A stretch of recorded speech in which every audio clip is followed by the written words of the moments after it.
Hi friends, welcome to మన channel. అందరికీ నమస్కారం, అందరికీ స్వాగతం. మీరు మా ఛానల్కి కొత్తవారైతే ఛానల్ని ఇప్పుడే సబ్స్క్రైబ్ చేసుకోండి. అలాగే పక్కనే ఉన్న బెల్ ఐకాన్ని కూడా ప్రెస్ చేయండి. ఈరోజు మీకోసం ఒక మంచి పెళ్లి సంబంధాన్ని మీ ముందుకు తీసుకొచ్చాను. ఈ అమ్మాయికి పెళ్ళైన ఒక నెలలోనే భర్త చనిపోయారు. ఈమె బాధపోయి ఈమె తిరిగి సంతోషంగా ఉండాలి అంటే తప్పకుండా రెండో పెళ్లి చేసుకోవాలి. ఈ అమ్మాయి వయసు చాలా తక్కువగా ఉంది. అలాగే చాలా ఎక్కువ జీవితం కూడా ఈమెకుంది. పెళ్లి కోసమే ఈమె మనకు డీటెయిల్స్ పంపించారు, కానీ లివింగ్ రిలేషన్ కాదు. ఇంటర్ క్యాస్ట్ మ్యారేజ్ చేసుకోవడానికి పూర్తిగా సిద్ధపడి ఉన్నారు. క్యాస్ట్ గురించి ఎటువంటి ప్రాబ్లము లేదు అని చెప్పారు. పెళ్లి కాని అబ్బాయి ఉంటే చూడమని చెప్పారు. ఒకవేళ పెళ్లి కాని అబ్బాయి దొరకకపోతే రెండో పెళ్లికి సిద్ధపడిన వారు కూడా ఈమెను పెళ్లి చేసుకోవచ్చు. మనిషి జీవితంలో ఎప్పుడైనా ఏదైనా జరగచ్చు.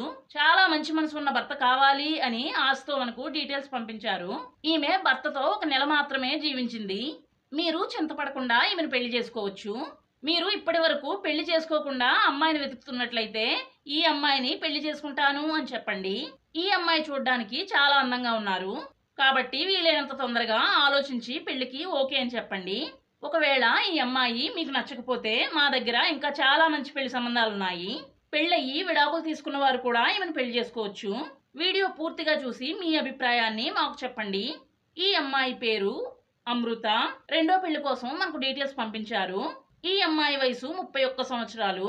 పుట్టినరోజు 7వ రోజు అక్టోబర్ నెల 1990వ సంవత్సరం.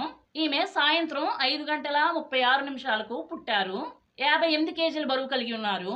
పిల్లలైతే ఈమెకు పుట్టలేదు. చాలా విషయాలు మనకు ఈ అమ్మాయి పంపించారు. అందులో కొన్ని విషయాలు ఈ వీడియోలో చెప్తే బాగోదు. పిల్లలు పుట్టించే మంచి సామర్థ్యం ఉన్న భర్తను కోరుకుంటున్నారు. ఎటువంటి క్యాస్ట్ ఫీలింగ్ లేదు అని చెప్పారు. తెలుగు మాట్లాడే అబ్బాయి మాత్రమే కావాలి అంటున్నారు. ఆంధ్ర, తెలంగాణ ప్రాంతాల్లో ఉండే అబ్బాయిని చూపించమని చెప్పారు. 5.4 ఇంచెస్ ఎత్తును కలిగి ఉన్నారు. ఈ అమ్మాయి మొబైల్ నెంబర్ మన దగ్గరే ఉంది. మీరు ఈమెను పెళ్లి చేసుకోవడానికి ఇష్టపడితే మొబైల్ నెంబర్ మీకు ఇస్తాను. మిగిలిన అన్ని విషయాలు కూడా మీరు అడిగి తెలుసుకోండి. వీలుంటే ఈ అమ్మాయి ఇంటికి డైరెక్ట్గా వెళ్ళి పెళ్లి గురించి మాట్లాడొచ్చు. మనకు ఈ అమ్మాయి చెప్పారు, పెళ్లి చేసుకోవడానికి ఎవరైనా సిద్ధంగా ఉంటే డైరెక్ట్గా ఇంటికి రమ్మని చెప్పారు. ఒకవేళ భార్య చనిపోయి పిల్లలు లేకుండా ఉండి రెండో పెళ్లికి సిద్ధపడిన వారు కూడా ఈమెను పెళ్లి చేసుకోవచ్చు. ఏదో ఒక ఉద్యోగం లేదా వ్యాపారం చేసుకుంటూ కుటుంబం పెంచగలిగే మంచి భర్త కావాలి అని చెప్పారు.